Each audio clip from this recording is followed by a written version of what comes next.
नमस्कार। आज हम मुंशी प्रेमचंद जी की कहानी आत्म संगीत यहाँ पर सुनेंगे। आधी रात थी, नदी का किनारा था, आकाश के तारे स्थिर थे और नदी में उनका प्रतिबिंब लहरों के साथ चंचल एक स्वर्गीय संगीत की मनोहर और जीवनदायिनी प्राणपोषिणी ध्वनियाँ इस निस्तब्ध और तमोमय दृश्य पर इस प्रकाश छा रही थी जैसे हृदय पर आशाएं छाई रहती हैं या मुखमंडल पर शोक। रानी मनोरमा ने आज गुरु दीक्षा ली थी। दिन भर दान और व्रत में व्यस्त रहने के बाद मीठी नींद की गोद में सो रही थी। अकस्मात उसकी आंखें खुली और ये मनोहर ध्वनियाँ कानों में पहुंची। वह व्याकुल हो गई, जैसे दीपक को देखकर पतंग। वह अधीर हो उठी, जैसे खाण की गंध पाकर चींटी। वह उठी और द्वारपालों एवं चौकीदारों की दृष्टियां बचाती हुई राजमहल से बाहर निकल आई। जैसे वेदनापूर्ण क्रंदन सुनकर आंखों से आंसू निकल आते हैं। सरिता तट पर कटीली झाड़ियां थीं, ऊंचे कगारे थे, भयानक जंतु थे और उनकी डरावनी आवाज़ें शब्द थे और उनमें से भी अधिक भयंकर उनकी कल्पना। उनसे भी अधिक भयंकर उनकी कल्पना। मनोरमा कोमलता और सुकुमारता की मूर्ति थी, परंतु उस मधुर संगीत का आकर्षण उसे तन्मयता की अवस्था में खींचे लिया जाता था। उसे आपदाओं का ध्यान न था। वह घंटों चलती रही, यहाँ तक कि मार्ग में नदी ने उसका गतिरोध किया। मनोरमा ने विवश होकर इधर उधर दृष्टि दौड़ाई। किनारे पर एक नौका दिखाई दी। निकट जाकर बोली, मांझी, मैं उस पार जाऊंगी। इस मनोहर राग ने मुझे व्याकुल कर दिया है। मांझी, रात को नाव नहीं खोल सकता। हवा तेज है और लहरें डरावनी, जान जोखिम है। मनोरमा, मैं रानी मनोरमा हूँ, नाव खोल दो। मुँह मांगी मजदूरी दूंगी। मांझी, तब तो नाव किसी तरह नहीं खोल सकता। रानियों का इसमें निभाह नहीं। मनोरमा, चौधरी, तेरे पांव पड़ती हूँ, शीघ्र नाव खोल दे, मेरे प्राण खिंचे चले जाते हैं। मांझी, क्या इनाम मिलेगा? मनोरमा, जो तू मांगे। मांझी, आप ही कह दें, गवार क्या जानूं कि रानियों से क्या चीज़ मांगनी चाहिए। कहीं कोई ऐसी चीज न मांग बैठूं जो आपकी प्रतिष्ठा के विरुद्ध हो। मनोरमा, मेरा यह हार अत्यंत मूल्यवान है, मैं इसे खेवे में देती हूँ। मनोरमा ने गले से हार निकाला। हार उसकी चमक से मांझी का मुख मंडल प्रकाशित हो गया। वह कठोर और काला मुख जिस पर झुर्रियाँ पड़ी थी। अचानक मनोरमा को ऐसा प्रतीत हुआ मानो संगीत की ध्वनि और निकट हो गई हो। कदाचित कोई पूर्ण ज्ञानी पुरुष आत्मानंद के आवेश में उस सरिता तट पर बैठा हुआ इस निस्तब्ध निशा को संगीत पूर्ण कर रहा है। रानी का हृदय उछलने लगा। आह, कितना मनोमुग्ध कर राग था। उसने अधीर होकर कहा, मांझी, अब देर न कर, नाव खोल, मैं एक क्षण भी धीरज नहीं रख सकती। मांझी, इस हार को लेकर मैं क्या करूँगा? मनोरमा, सच्चे मोती हैं। मांझी, यह और भी विपत्ति है। मांझिन गले में पहनकर पड़ोसियों को दिखाएगी, वह सब डाह से जलेंगी, उसे गालियाँ देंगी। कोई चोर देखेगा तो उसकी छाती पर सांप लौटने लगेगा। मेरी सुनसान झोंपड़ी पर दिन दहाड़े डाका पड़ जाएगा। लोग चोरी का अपराध लगाएंगे। नहीं, मुझे यह हार न चाहिए। मनोरमा, तो जो कुछ तू मांग वही दूंगी, लेकिन देर न कर।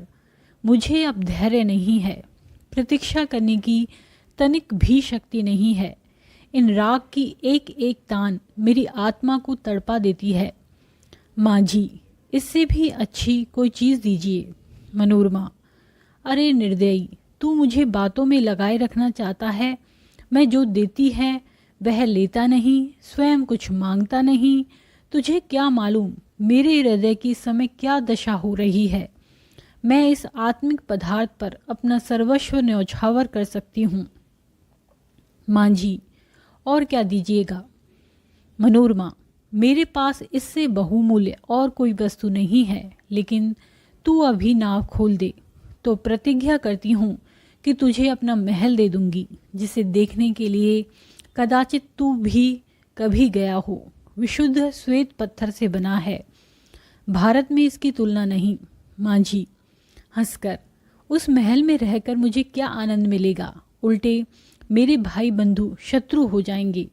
इस नौका पर अंधेरी रात में भी मुझे भय न लगता। आंधी चलती रहती है और मैं इस पर पड़ा रहता हूँ, किंतु वह महल तो दिन में ही फाड़ खाएगा।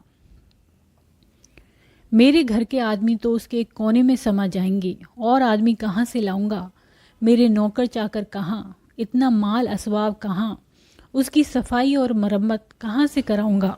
उसकी फुलवारियाँ सूख जाएंगी, उसकी क्यारियों में गीदड़ बोलेंगे और अटारियों पर कबूतर और अबाबिलें घोंसले बनाएंगी। मनोरमा अचानक एक तन्मय अवस्था में उछल पड़ी। उसे प्रतीत हुआ कि संगीत निकटतर आ गया है। उसकी सुंदरता और आनंद अधिक प्रखर हो गया था, जैसे बत्ती उकसा देने से दीपक अधिक प्रकाशवान हो जाता है। पहले चित्ताकर्षक था तो अब आवेशजनक हो गया।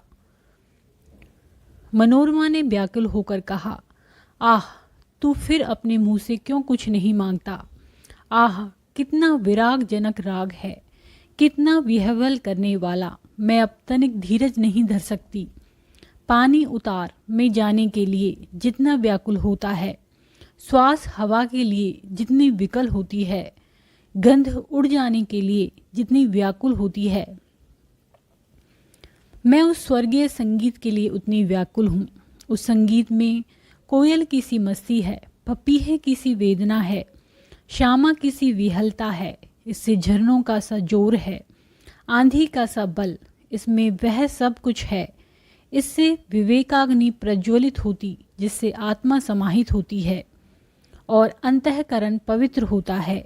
मांझी, अब एक क्षण का भी विलंब मेरे लिए मृत्यु की यंत्रणा है। शीघ्र नौका खोल। जिस सुमन की यह सुगंध है, जिस दीपक की यह दीप्ति है, उस तक मुझे पहुंचा दे। मैं देख नहीं सकती। इस संगीत का रचयिता कहीं निकट ही बैठा हुआ है, बहुत निकट। मांझी, आपका महल मेरे काम का नहीं है, मेरी झोंपड़ी उससे कहीं सुहावनी है। मनोरमा, हाय, तो अब तुझे क्या दूं। यह संगीत नहीं है, यह इस सुविशाल क्षेत्र की पवित्रता है।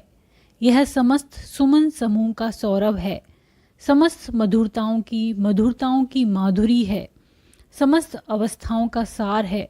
नौका खोल। मैं जब तक जीऊंगी तेरी सेवा करूंगी, तेरे लिए पानी भरूंगी, तेरी झोंपड़ी बहारूंगी। हाँ, मैं तेरे मार्ग के कंकड़ चुनूंगी, तेरे झोंपड़े को फूलों से सजाऊंगी, तेरी माझिन के पैर मलूंगी। प्यारे माझी, यदि मेरे पास 100 जानें होती तो मैं संगीत के लिए अर्पण कर देती। ईश्वर के लिए मुझे निराश न कर। मेरे धैर्य का अंतिम बिंदु शुष्क हो गया। अब इस चाह में दाह है, अब यह सिर तेरे चरणों में है। यह कहते कहते मनोरमा एक विक्षिप्त की अवस्था में माझी के निकट जाकर उसके पैरों पर गिर पड़ी।